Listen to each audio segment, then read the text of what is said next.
नमस्कार दोस्तों, स्वागत है आपके अपने चैनल आईएएस एनालिसिस में। आंसर राइटिंग सीरीज़ के अंतर्गत आज हम लोग बात करेंगे। हिस्ट्री सीरीज़ के अंतर्गत होगा अभ्यास प्रश्न संख्या 12 होगा। देख पा रहे हैं काफ़ी जो नंबर ऑफ प्रश्न है डे टू डे यहाँ पे बढ़ते जा रहा है, तो आप लोग भी प्रैक्टिस की प्रक्रिया जारी रखें और नीचे दिए गए टेलीग्राम ग्रुप से वहाँ लिंक ज्वाइन करके जो भी अपना आंसर राइटिंग है वहाँ पर करें, क्योंकि इस वीडियो के लास्ट में आपको दिया जाता है एक अभ्यास प्रश्न, उसी को लिख के टेलीग्राम ग्रुप में पोस्ट करना होता है। तो अपनी अभ्यास प्रैक्टिस को यहाँ पे पूरी तरीके से आप लोग भी कंटिन्यू रखें। नए लोग हैं तो चैनल को सब्सक्राइब कर लीजिए। कोई भी क्वेरी हो तो व्हाट्सअप करें, पीडीएफ के लिए टेलीग्राम चैनल को ज्वाइन कर सकते हैं। चलिए आज का प्रश्न है, यहाँ पे देख पा रहे हैं, अमेरिका के स्वतंत्रता संग्राम ने यूरोप को साथ में अमेरिका को भी यहाँ पे रूपांतरित किया हुआ था। अब यहाँ पे कह रहा है कि टिप्पणी करें। अब यहाँ पे थोड़ा प्रश्न को थोड़ा ब्रेक करने की कोशिश कीजिए, क्योंकि आपको टिप्पणी करना है। कह रहा है कि अमेरिकी स्वतंत्रता संग्राम ने, अर्थात जो भी यहाँ पे अमेरिका आज़ाद हुआ तो उसका प्रभाव किस तरीके से यहाँ पे यूरोप में पड़ा। अब यूरोप में पड़ा इसका मतलब कि वहाँ पे दो जो सबसे इम्पोर्टेंट जो देश था, खासकर अगर हम लोग बात करें ब्रिटेन की, तो ब्रिटेन का एक अमेरिका कहीं न कहीं एक उपनिवेश के रूप में मौजूद था। तो देखिए कैसे अब ब्रिटेन से वो उपनिवेश पूरी तरीके से छूट गया, और जब वो उपनिवेश छूट गया तो ब्रिटेन ने क्या किया, तो इधर अफ्रीका की तरफ, एशिया की तरफ, भारत जैसे देशों पे पूरी तरीके से शक्ति लगाना शुरू कर दिया। तो यहाँ पे आपको समझना है कि यूरोप है, यूरोप में इसके साथ साथ देखेंगे तो फ्रांस भी है यहाँ पे, चूँकि फ्रांस में ऑलरेडी यहाँ पे आपको ध्यान होगा कि अमेरिकी जो स्वतंत्रता संग्राम की जो विचारधारा था, स्वतंत्रता, समानता, बंधुत्वता, वैसे ही आदर्शों को पूरी तरीके से फ्रांस की क्रांति में भी यहाँ पे लाया जाने का यहाँ पे प्रयास किया जाने लगा। एक मध्य वर्ग जो था फ्रांस में पूरी तरीके से मजबूत हो गया।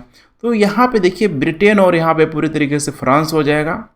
अब यहाँ पे देखिए जो मेन जो क्वेश्चन है यहाँ पे पूछ रहा है कि अमेरिका को भी यहाँ पे रूपांतरित किया, अर्थात अमेरिकी स्वतंत्रता संग्राम हुआ तो उसका प्रभाव यहाँ पे कहेंगे तो अमेरिका में भी पड़ा।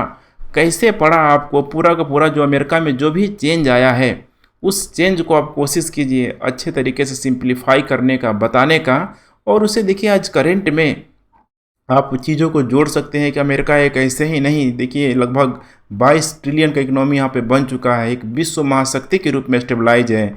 तो उसके पीछे यहाँ पे अमेरिकी स्वतंत्रता संग्राम के रोल को पूरी तरीके से आपको दिखाना होगा। लेकिन यहाँ पे कह रहा है कि यहाँ पे देखिए यूरोप है और यहाँ पे अमेरिका है, क्या इन्हीं दोनों को प्रभावित किया?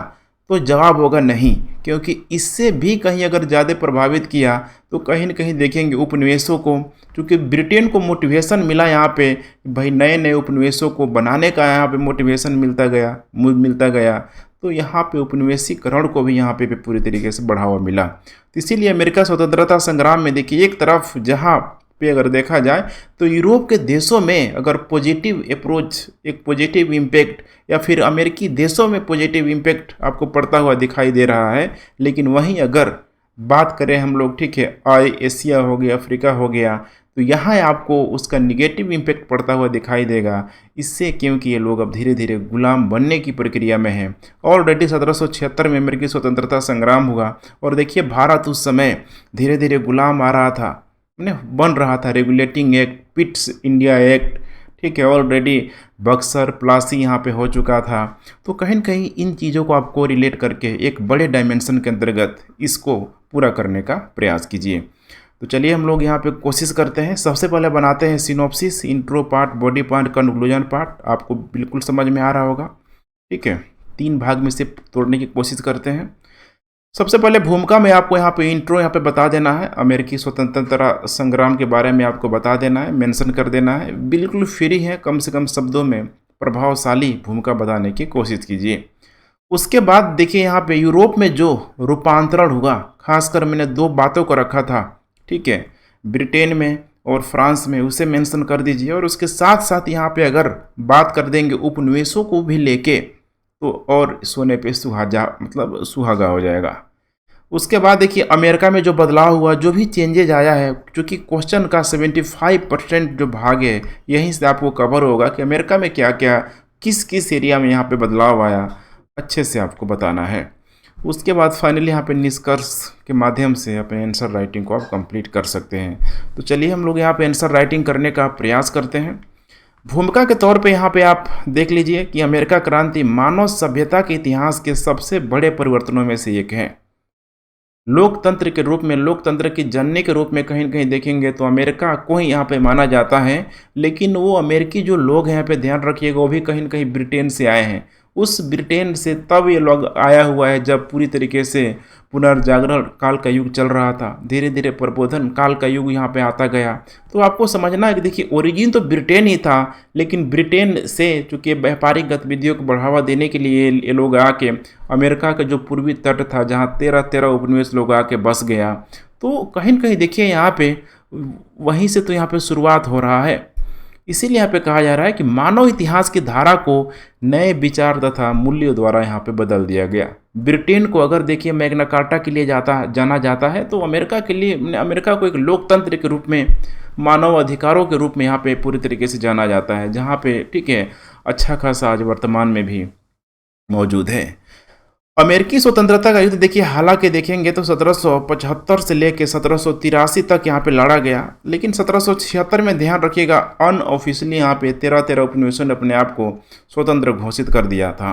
लेकिन वही है ना कि देखिए जब भी इस तरह का जब सिनारियो यहाँ पे होता है तो एक बड़े मंच पे आके दोनों को यहाँ पे सहमति यहाँ पे लेना पड़ता है, जैसे कि भारत के साथ हुआ माउंटबेटन योजना के तहत। देखिए 1947 में भारत जब आज़ाद हुआ, ठीक है, तो बाकायदा एक फॉर्मेलिटी जो भी वहाँ पे प्रोटोकॉल था उसको पूरा किया गया। तो ये जो प्रोटोकॉल पूरा हुआ था ना, ध्यान रखिएगा 1783 में हुआ था पेरिस की संधि के साथ, अर्थात अब अमेरिका बिल्कुल स्वतंत्र हो गया ऑफिशियली रूप से। इसने अभिनव राजनीतिक परिवर्तनों की एक ऐसी श्रृंखला को जन्म दिया जिसका दायरा केवल अमेरिका तक सीमित न होकर पूरी तरीके से यहाँ पे वैश्विक बन गया। अब कैसे वैश्विक बन गया, अब यही तो है हमारा, इसका प्रभाव क्या पड़ा, ठीक है, इसी का इम्पैक्ट हमें चलिए लिखने का प्रयास करते हैं इस बॉडी लाइन में, क्वेश्चन का जो मेन जो पार्ट है। तो यहाँ पे देख पा रहे हैं इस क्रांति के कारण स्वतंत्र अमेरिका यहाँ पे अस्तित्व में आया। इसने यूरोप में जो रूपांतरण किया उसे निम्न संदर्भों में देखा जा सकता है। जैसे कि नंबर 1 बात करें हम लोग यहाँ पे ब्रिटेन की। ब्रिटेन में आपको पता होना चाहिए कि अमेरिकी क्रांति के प्रभाव के कारण जो उस समय जो शासक जो हुआ करता था जॉर्ज जो तृतीय था, ध्यान रखिएगा, बहुत सारा एक्ट यहाँ पे लाया गया था, जैसे शुगर एक्ट था, स्टाम्प एक्ट था, ठीक है, नौ परिवहन कानून था, उसी समय तो लाया गया था, ध्यान रखिएगा, जॉर्ज तृतीय के नेतृत्व में, जिसके वजह से अमेरिका जो था पूरी तरीके से ब्रिटेन के हाथ से निकल गया। तो इस शासक को भी बहुत हद तक दोषी ठहराया गया, बेचारा इसको, ठीक है, जो इसकी जो शासन थी, शासन अवधि थी, पूरी तरीके से अंत हो गया। संसद का प्रजातांत्रिकरण करना आरंभ कर दिया गया। एक निकम्मा जो शासक था, आप कह सकते हैं निकम्मा के रूप पे, यहीं से देखेंगे ना तो एक अमेरिका में, ठीक है, ब्रिटेन में पढ़ेंगे गौरवपूर्ण क्रांति। गौरवपूर्ण क्रांति के माध्यम से देखेंगे तो शासक की शक्ति धीरे धीरे कम होने लगती है और संसद की शक्ति धीरे धीरे बढ़ने लगती है। ये वही चीज़ है यहाँ पे कि संसद का प्रजातांत्रिकरण करना यहाँ पे आरंभ कर दिया गया, अर्थात राजा की शक्ति पूरी तरीके से कम हो रही है। और देखिए आज ब्रिटेन में बिल्कुल नाम मात्र का जो राष्ट्रपति है, ठीक है, नाम मात्र के रूप में मौजूद, राष्ट्रपति तो है ही नहीं, मतलब एक राष्ट्राध्यक्ष के रूप में वहाँ पे मौजूद है, ठीक है, कोई नाम मात्र का है, ठीक है। वाणिज्यवादी सिद्धांत का त्याग करके यहाँ पे मुक्त व्यापार की नीति को यहाँ पे अपनाया गया। अब ये क्या है, कमर्शियलिज्म क्या है यहाँ पे देखिए, तो वाणिज्यवाद जो है बिल्कुल ही कह सकते हैं कि ऊपर के वर्ग को, खासकर शासक वर्ग को शासक वर्ग को प्रॉफिट में लाने का एक तरीका था, जिसमें कहीं न कहीं मध्य वर्ग जो व्यापार कर रहा था उसके लाभ के अधिकतम भाग को शासक के पास या उच्च वर्गों के पास जाता था।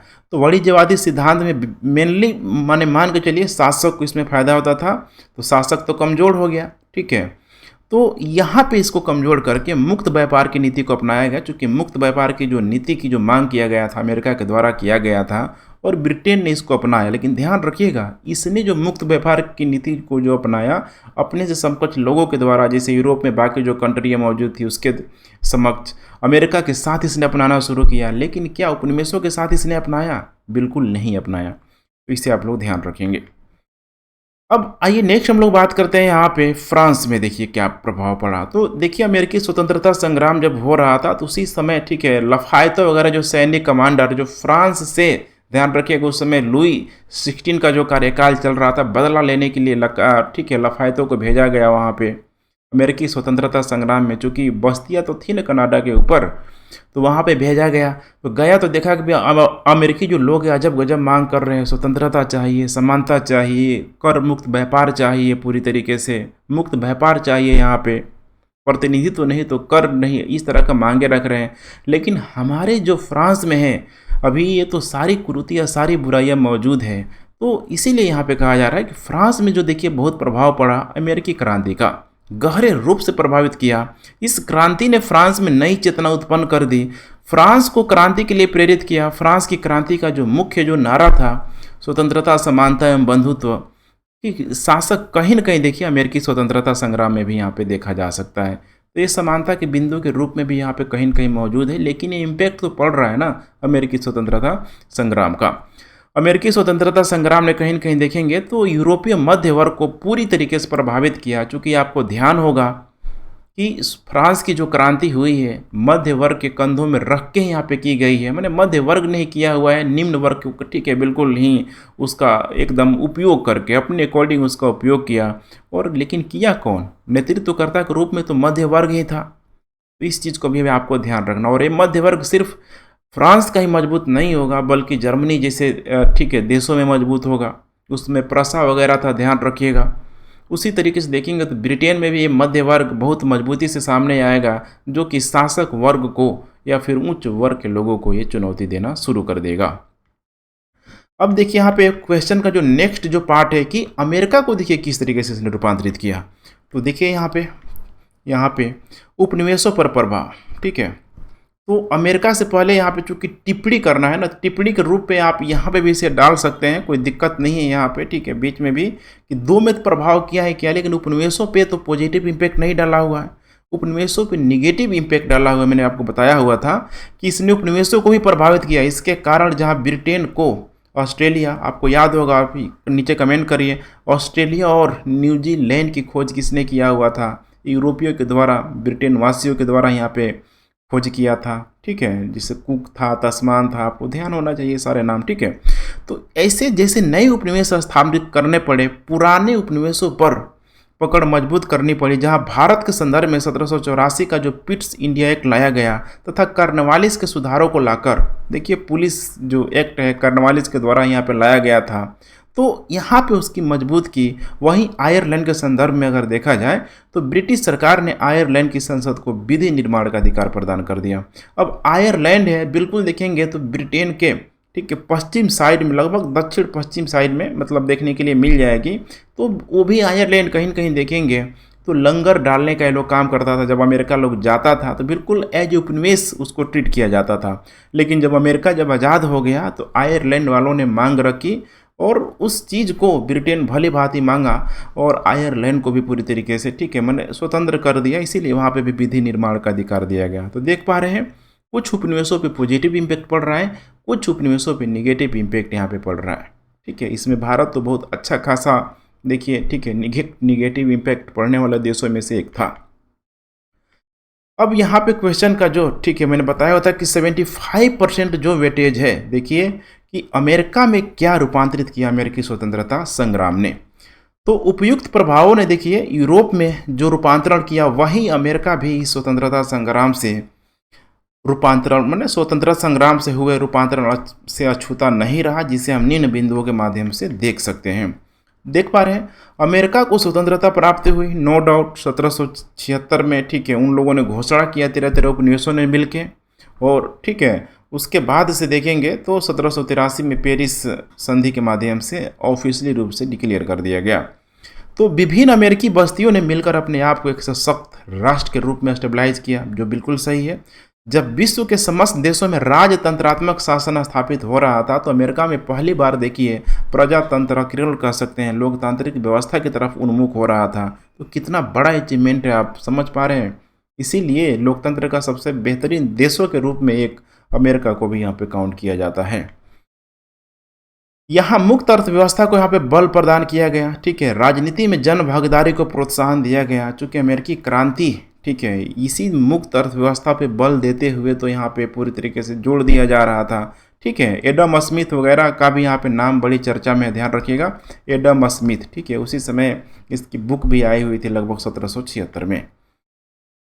नेक्स्ट है यहाँ पे कुछ और भी बातों को देखिए। अमेरिकी संविधान में देखिए संशोधन दर अंतःकरण की स्वतंत्रता को स्थापित किया गया तथा बिल ऑफ राइट्स लाकर, देखिए बिल ऑफ, बिल्कुल जैसे भारत में फंडामेंटल राइट है वहाँ पे भी बिल ऑफ राइट लाकर मौलिक अधिकार यहाँ पे प्रदान किया गया।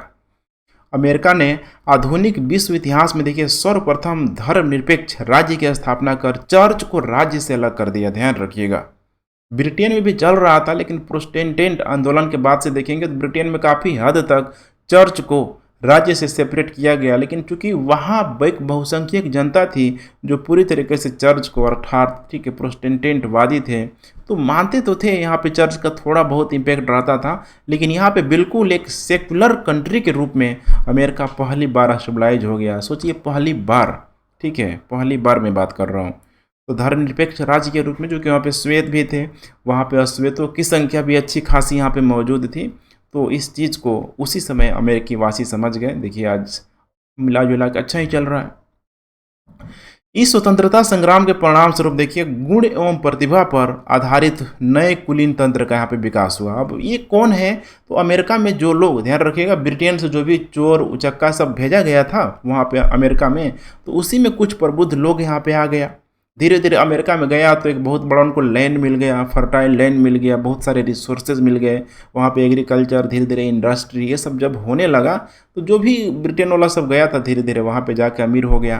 तो यही तो है कुलीन तंत्र का यहाँ पे विकास होने लगा। सामाजिक रूपांतरण के रूप में देखा जाए तो उच्च वर्ग का निम्न वर्ग पर यहाँ पे नियंत्रण कमजोर यहाँ पे हुआ। ध्यान रखिएगा, उच्च वर्ग का निम्न वर्ग पर नियंत्रण कमजोर हुआ। इसका सबसे बड़ा जो एग्जाम्पल है, ध्यान रखिएगा, अमेरिकी, ठीक है, गृह युद्ध। अमेरिकी गृह युद्ध में देखे थे हम यहाँ पे दासों को भी उसमें अधिकार दिया गया। तो ये कम बात नहीं थी। उत्तरी अमेरिका में ऑलरेडी वैतनिक श्रमिकों को रखा जाता था, और जहाँ पे वेतन वाली बात आ जाती है, रेगुलर इनकम वाली बात आ जाती है, मंथली इनकम वाली बात आ जाती है, वहाँ पे इतना आसान नहीं होता है किसी को मैनिपुलेट करना। ठीक है, थोड़ा सा वहाँ पे उनका प्रभाव रहता है, क्योंकि वेल एजुकेटेड लोग उस कैटेगरी में काफ़ी हद तक शामिल होते हैं। उसके बाद कुछ और बातों को देख पा रहे हैं। इस प्रकार अमेरिका में बदलाव की बयार देखी गई। इस कारण अमेरिका क्रांति का महत्व और बढ़ जाता है, जिसमें अमेरिकी स्वतंत्रता संग्राम के बाद संघात्मक ढांचे का विकास हुआ। याद करिए, सेंटर स्टेट, ठीक है, सेंटर स्टेट के बीच संबंधों का स्थापित किया गया, और आज इसीलिए जो अमेरिका है बिल्कुल देखिए, ठीक है, मतलब अविभाज्य राज्यों का अविभाज्य संघ है। मैंने वहाँ पे न राज्य विभाजित हो जा सकता है, न संघ विभाजित हो जाता है। समझिए इस चीज़ को, ठीक है। संघात्मक ढांचे का सेंटर स्टेट जो रिलेशन जो शिप है, ठीक है, बहुत तेजी से वहाँ पे मजबूत हुआ, ध्यान रखिएगा। अमेरिका भी एक विशाल एवं शक्तिशाली राष्ट्र के रूप में उभरकर विश्व के सामने आया, नो डाउट। हालांकि शुरुआत में देखिए यूरोपीय शक्तियों ने इसको नकार दिया, लेकिन चूंकि प्रथम विश्व युद्ध में तो यूरोपीय देश पूरी तरीके से ध्वस्त हो गए, चरमरा गए। द्वितीय विश्व युद्ध में उनकी हालत और खस्ता हाल हो गई, और चूंकि अब अमेरिका जब, ठीक हो, हिरोशिमा और नागासाकी में जब जापान के द्वारा बम गिराया गया, जब अमेरिका ने एंट्री किया तो बिल्कुल देखिए ब्रिटेन, फ्रांस वगैरह बिल्कुल ये सब बेजान हो चुका था। तो उस समय पूरा यहाँ के मोर्चा संभाला। प्रथम विश्व युद्ध में भी देखेंगे तो फाइनेंशियली जो एक्टिविटी था, ठीक है, बहुत हद तक यूरोप को अमेरिका ने सपोर्ट किया, और सेकेंड वर्ल्ड वार के बाद से तो अमेरिका पूरी तरीके से यूरोप पे हावी हो गया। तो यहाँ पे आपको समझना है, आगे चलकर कई अवसरों पर ऐसे, ठीक है, मतलब आगे अवसर आए, जैसे मुनरो सिद्धांत लगभग 19वीं शताब्दी की शुरुआत में 1800, ठीक, लगभग 22-23 के समय आया था, जब यूरोप में उस समय नेपोलियन ने, बिल्कुल समझ रहे हैं ना, मतलब नेपोलियन का जो पतन हो गया था लगभग 1815 के बाद से, उसके बाद से मेटरनिक व्यवस्था जो आया था, तो उधर मेटरनिक व्यवस्था था और इधर क्या चल रहा था, मुनरो सिद्धांत चल रहा था। दोनों में इक्वेशन है, ठीक है, फिर मैं यहाँ समझाने लग जाऊँगा, फिर आपको समस्या होगा। मुनरो व्यवस्था से साफ साफ आपको यही समझना है कि लैटिन अमेरिका के देश जो उस समय धीरे धीरे ब्रिटेन से आज़ाद हो रहे थे, वहीं के जो राष्ट्रपति थे, ध्यान रखिएगा, मुनरो, ठीक है, वहाँ पे जो यूरोपीय जो राष्ट्र थे उनकी, मतलब एक तरीके से कह सकते हैं कि कुछ देशों के ऐसा मानसा था कि भाई हमें उनको पूरी तरीके से आज़ाद नहीं करना है, हर हाल में हस्तक्षेप करते रहना है। जैसे स्पेन और पुर्तगाली उपनिवेश काफ़ी भरे हुए थे लैटिन अमेरिका के देशों में। तो यहाँ पे यूनाइटेड स्टेट ऑफ अमेरिका का रोल बढ़ जाता है, जब अमेरिका के राष्ट्रपति ने साफ साफ देखेंगे ब्रिटेन एक चाल चलेगा, ठीक है, ब्रिटेन एक चाल चलेगा और जो अमेरिकी राष्ट्रपति मुर्रो होगा सीधे सीधे बोल देगा कि यहाँ पे अर्थात जो लैटिन अमेरिका है, दक्षिणी अमेरिका का जो पार्ट है, ये कहीं न कहीं यहाँ पे यूनाइटेड स्टेट ऑफ अमेरिका का गलियारा के रूप में मौजूद है। अगर यहाँ पे किसी ने हस्तक्षेप किया, अर्थात यूरोपीय देशों ने अगर हस्तक्षेप किया, तो माना जाएगा कि भाई वो साक्षात पूरी तरीके से यूनाइटेड स्टेट ऑफ अमेरिका पे हस्तक्षेप कर रहा है। तो यही था मुर्रो सिद्धांत। इसी मुर्रो सिद्धांत के बाद से देखेंगे ना, तो लैटिन अमेरिका देशों में देखेंगे तो धीरे धीरे अमेरिका का प्रभाव बढ़ता गया और आज वेनेजुएला जैसे देशों में किसी से छिपा नहीं है। वहाँ का पूरा जो इकोनॉमिकल जो एक्टिविटी है बहुत हद तक देखिए जो कंट्रोल यहाँ पे पूरी तरीके से अमेरिका करता है। तो सारा का सारा देखिए जो राज है ना, इसी यही हिस्ट्री में छुपा हुआ है। प्रेजेंट का जो, ठीक है, जो पास्ट है, पूरा का पूरा ये पास्ट में छुपा हुआ, हिस्ट्री में छुपा हुआ, इसको स्टडी कर लेंगे तो वर्तमान में जो भी चीज़ें चेंज हो रही है आपको समझने में बहुत आसानी मिलेगी।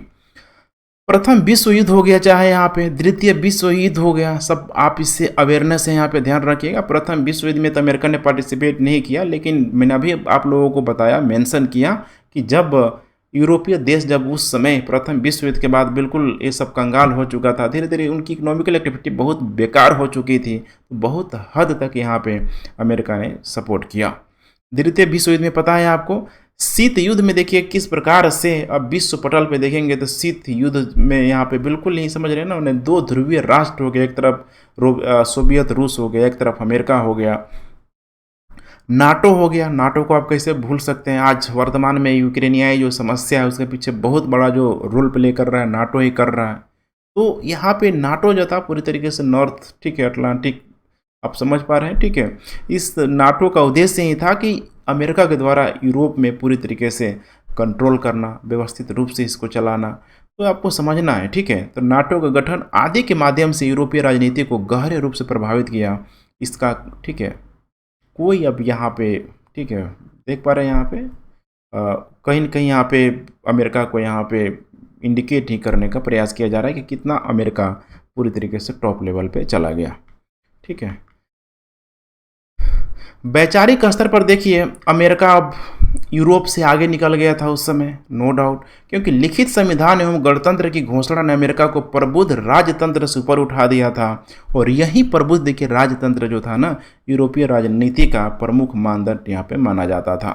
ये भी आसान है, देखिए उसी तरीके से कुछ और भी बातें हैं, जैसे अमेरिका संविधान ने जन संप्रभुता की अवधारणा को अपनाकर सीमित मताधिकार प्रदान किया। ध्यान रखिएगा, सीमित मताधिकार, जिसमें कि अश्वेतों को और महिलाओं को बहुत कम अधिकार यहाँ पे दिया गया था। लेकिन धीरे धीरे अमेरिका में भी चूँकि कई सारे प्रोस्टेट होते गए और धीरे धीरे वहाँ को भी यहाँ पे आज़ादी देना पड़ा। इसी मामले में है ना, देखिए भारतीय आज़ादी को एक मतलब जो दुनिया है ना, मैंने पूरी जो विश्व है अजीब गजीब, मतलब अजब गजब निगाहों से देखती है कि एक अजब इकलौता देश था जिसने आज़ादी होते हैं धड़ाधड़ सबको वयस्क मताधिकार दे दिया, पुरुष को, महिलाओं को। ऐसा विश्व में कोई ऐसा देश आपको देखने के लिए नहीं मिलेगा। हर जगह लिमिटेड जो वोटिंग राइट्स यहाँ पे दिया गया था, लेकिन भारत में हुआ।